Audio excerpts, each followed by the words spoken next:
Party ముఖ్య నాయకుడైనటువంటి రాంబాబు గారు ఎప్పటికప్పుడు పార్టీ తాలూకు స్టాండ్ని ఏ రోజుకి ఆ రోజు వినిపిస్తూ ఉంటే చూసి ఓర్వలేక ఏదో రకంగా కేసు పెట్టాలి, ఏదో రకంగా వారిని ఇబ్బంది పెట్టాలి,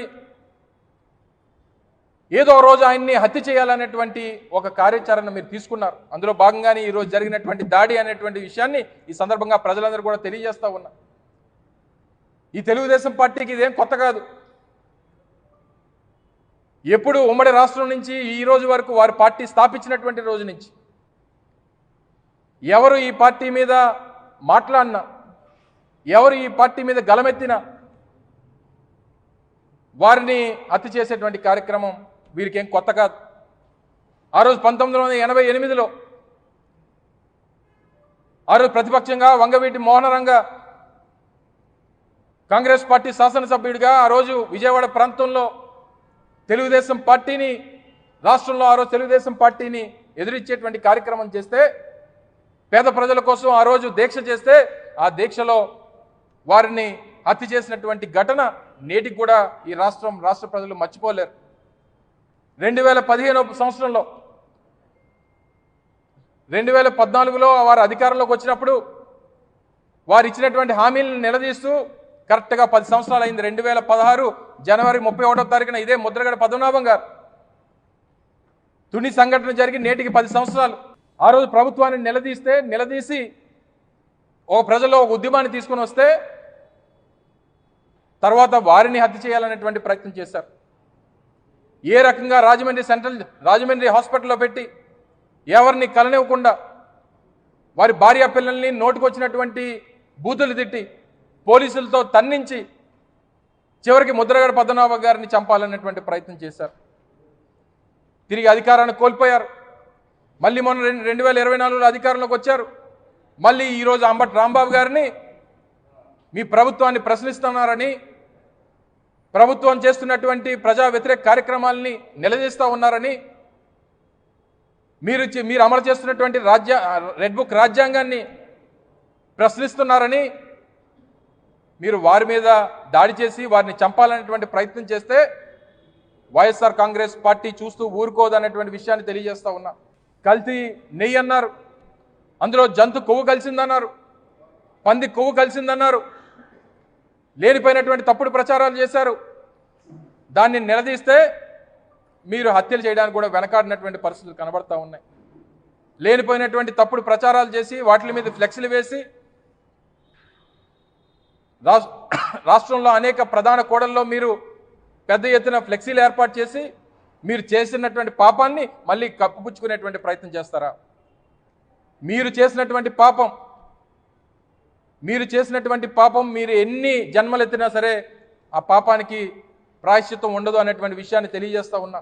అంత పెద్ద పాపం ఈ కూటమి ప్రభుత్వం వచ్చిన తర్వాత ఆ తిరుపతి లడ్డూ మీద, ఆ తిరుపతి మహాప్రసాదం మీద, ఆ కలియుగ దైవం వెంకటేశ్వర స్వామి మీద చేసినటువంటి మీ రాజకీయ కుట్ర, మీరు చేసినటువంటి పాపాన్ని మీకు ఎన్ని జన్మలెత్తినా సరే దానికి ప్రాయశ్చిత్తం ఉండదు అనేటువంటి విషయాన్ని తెలియజేస్తా ఉన్నాం. పైపెచ్చి ఇలా దాడులు చేసి హత్యలు చేయాలని పాపం చిన్న పిల్లలు, వారి భార్య, వారి కూతురు, వారి మనవలు అందరినీ తీసుకొని వెళ్ళి పాపం ఎక్కడో దాచిపెట్టేటువంటి ప్రయత్నం చేసుకున్నారు, కాపాడుకునేటువంటి ప్రయత్నం చేసుకున్నారు, ఇంటి లోపలికి దూరారు, లాఠీచార్జ్ చేసి వాళ్ళని బయటికి పంపించాల్సినటువంటి ఈ తెలుగుదేశం పార్టీ కార్యకర్తల మీద పోలీసులు చేయాల్సినటువంటి కార్యక్రమం మానేసి వాళ్ళని బతిమాలుతూ ఉన్నారు. మీరు కూడా వాళ్ళతో కలిసి దాడి చేయాల్సింది, మీ డ్యూటీ మీరు మానేశారు. మీరు వచ్చినటువంటి తెలుగుదేశం పార్టీ కార్యకర్తలకి, నాయకులకి బందోబస్తుగా వచ్చారా, లేదా ఈ హత్య జరుగుతూ ఉంటే ఆ హత్య చేస్తున్నటువంటి దాన్ని చూసి మీరు వారికి సహకరించడానికి వచ్చారా? ఇంతటి జంగిల్ రాజ్యాన్ని బహుశా ఈ రోజు ఉన్నటువంటి భారతదేశంలో ఏ రాష్ట్రంలో కూడా మనం చూడం. చెప్పండి పవన్ కళ్యాణ్ గారు, దీని సమాధానం చెప్పండి. మీ స్టాండ్ ఏంటో తెలియజేయండి.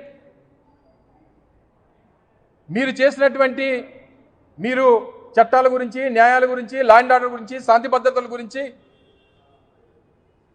పెద్ద పెద్ద ప్రసంగాలు ఇస్తారు కదా. ఈరోజు జరిగినటువంటి దాడి మీద మీ తాలూకా స్టాండ్ ఏంటో తెలియజేయండి, మీ పార్టీ స్టాండ్ ఏంటో తెలియజేయండి. మీ పాత్ర ఏంటి, మీరు ఏ స్టాండ్ తీసుకోబోతా ఉన్నారు? అనేక సందర్భాల్లో రాంబాబు గారు ఉదయం కార్యక్రమం చూసుకొని ఇంటికి వచ్చేస్తూ ఉంటే ఆయన్ని ప్రేరేపించేటువంటి కార్యక్రమం చేశారు, ఆయన రెచ్చగొట్టేటువంటి కార్యక్రమం చేశారు, ఆయన్ని ఇబ్బంది పెట్టాలి, ఉదయం ఆయన అంతమందించాలనేటువంటి ప్రయత్నం చేశారు, కుదరలేదు. చివరికి ఇంటి మీదకి వచ్చి అసలు ఆ గుంటూరు లాంటి పట్టణంలో కొన్ని అదేమో ఏ పల్లెటూరో ఏ అడవిలోనో లేరే,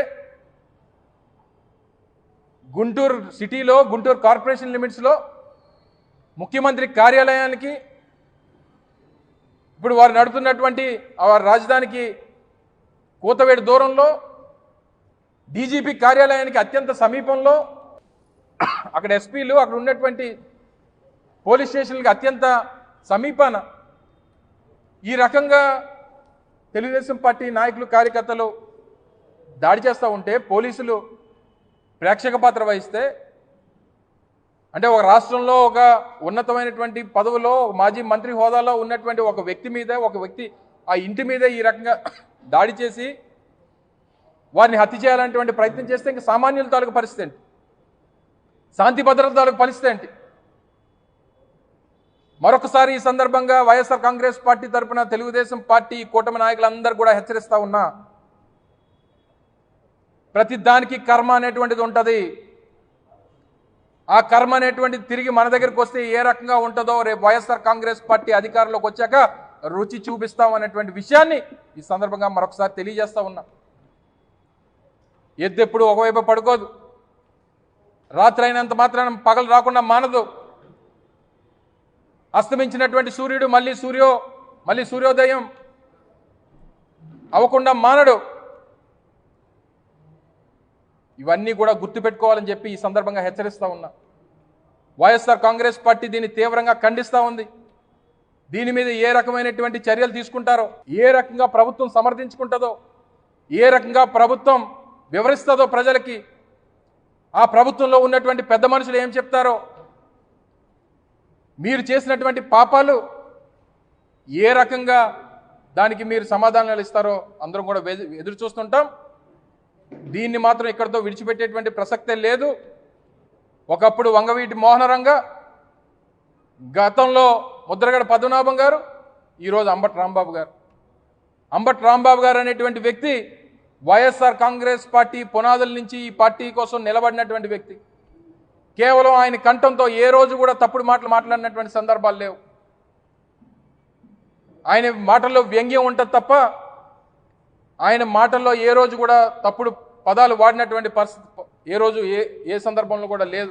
కేవలం నిలదీసేటువంటి ధోరణి, ప్రశ్నించేటువంటి ధోరణి, ఇదంతా ఎందుకు చేశారనంటే మొన్న సంక్రాంతి రోజున, భోగి రోజున ఈ ప్రభుత్వం మీద ఒక గొప్ప పాటతో, ఈ ప్రభుత్వాన్ని నిలదీస్తూ ఒక గొప్ప సందేశాన్ని ఇచ్చేటువంటి ఒక పాటతో వారు ప్రజలందరినీ కూడా వారి తాలూకా ఉద్దేశాన్ని, ప్రభుత్వం మీద ఉన్నటువంటి వ్యతిరేకతను తెలియజేసేటువంటి ప్రయత్నం చేసి మొన్న సంక్రాంతి పెద్ద ఎత్తున ప్రజల్లో ఏ రకమైనటువంటి ఇబ్బందులు ఉన్నాయి, ప్రజల్లో ఏ రకమైనటువంటి కష్టాలు ఉన్నాయి, ప్రజల్లో ఏ రకమైనటువంటి ఆర్థికపరమైనటువంటి ఇబ్బందుల్లో ఉన్నారు అనేటువంటి విషయాలను తెలియజేస్తూ, రాష్ట్రంలో ఉన్నటువంటి రాక్షస పాలనని తెలియజేస్తూ వారు ఒక పాటను విడుదల చేశారు.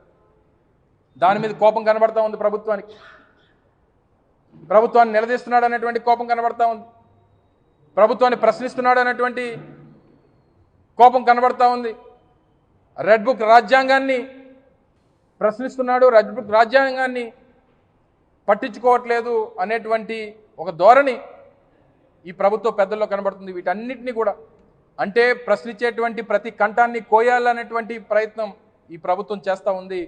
దీని ప్రతి దానికి ఒక ముగింపు అనేటువంటిది ఉంటుంది. ముగింపు వచ్చినటువంటి రోజున ఎంతోమంది నియంత్రణలు చూసాం ప్రపంచంలో. ఒక సద్దాం హుస్సేన్, ఒక గడాఫీ, ఒక హిట్లర్, రేపు అదే గతి చంద్రబాబు కూడా పడుతుంది అనేటువంటి విషయాన్ని ఈ సందర్భంగా మరొకసారి తెలియజేసుకుంటూ, అంబటి రాంబాబు గారి మీద జరిగినటువంటి దాడిని, వారి కుటుంబం మీద జరిగినటువంటి దాడిని, వారి మీద చేసినటువంటి హత్యా ప్రయత్నాన్ని, వారి కుటుంబ సభ్యుల మీద చేసినటువంటి హత్యా ప్రయత్నాన్ని వైఎస్ఆర్ కాంగ్రెస్ పార్టీ తీవ్రంగా ఖండిస్తూ, మీరు చేసినటువంటి తప్పులకి తప్పకుండా రేపు ప్రజలు బుద్ధి చెప్తారనేటువంటి విషయాన్ని మరొకసారి ఈ సందర్భంగా వైఎస్ఆర్ కాంగ్రెస్ పార్టీ తెలియజేస్తూ ఉంది. Thank you.